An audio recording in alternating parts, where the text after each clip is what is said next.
ಸ್ನೇಹಿತರೆ ನಮಸ್ಕಾರ. ತಿರುಪತಿ ತಿಮ್ಮಪ್ಪನ ಸನ್ನಿಧಿಯಲ್ಲಿ ಮುಡಿ ಕೊಡುವ ಸಂಪ್ರದಾಯ ಬಹಳ ಹಿಂದಿನಿಂದಲೂ ನಡೆದುಕೊಂಡು ಬಂದಿದೆ.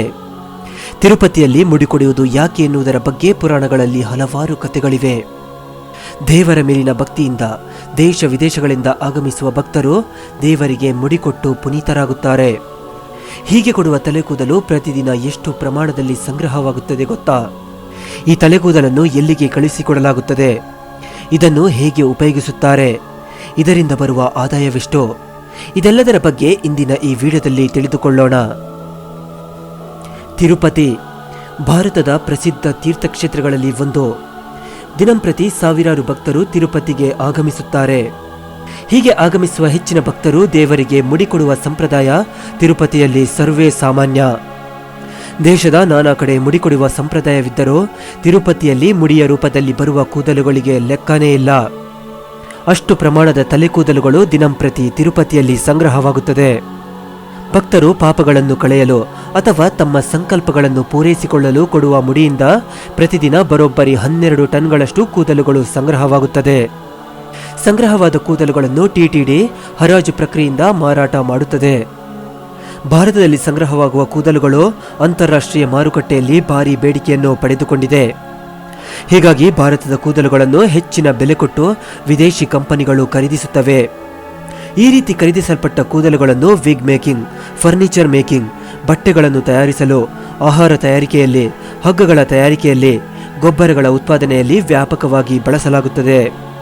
ತಿರುಪತಿ ಅಥವಾ ಇತರ ದೇವಸ್ಥಾನಗಳಲ್ಲಿ ಸಂಗ್ರಹವಾಗುವ ಕೂದಲುಗಳನ್ನು ಮೊದಲಿಗೆ ಪ್ರೊಸೆಸಿಂಗ್ ಮಾಡಲಾಗುತ್ತದೆ. ಈ ಸಂದರ್ಭ ಕೂದಲುಗಳನ್ನು ವಿಭಜಿಸಿ ಶುದ್ಧ ಮಾಡಲಾಗುತ್ತದೆ.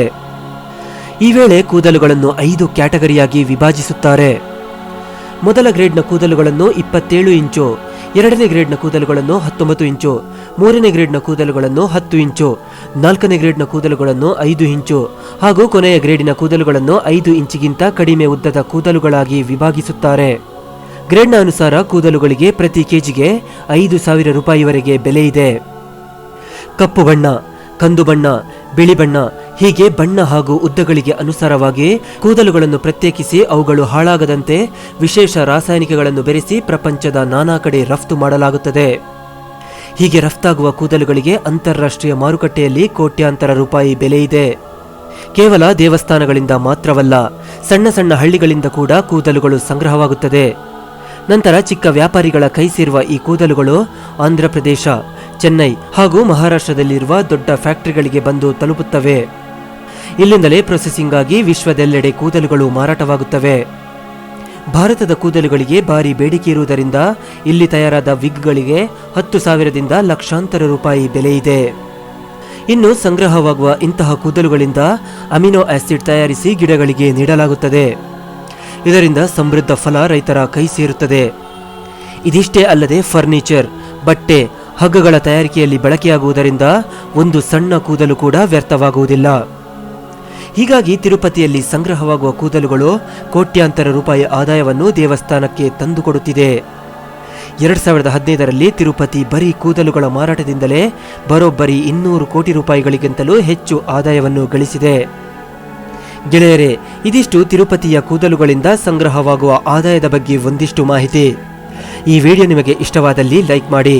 ಮುಂದಿನ ಎಲ್ಲ ವಿಡಿಯೋಗಳ ನೋಟಿಫಿಕೇಶನ್ಗಾಗಿ ನಮ್ಮ ಚಾನೆಲ್ ಅನ್ನು ಸಬ್ಸ್ಕ್ರೈಬ್ ಮಾಡಿ ಮತ್ತು ಪಕ್ಕದಲ್ಲೇ ಕಾಣುವ ಬೆಲ್ ಬಟನ್ ಅನ್ನು ಪ್ರೆಸ್ ಮಾಡಿ. ಧನ್ಯವಾದಗಳು.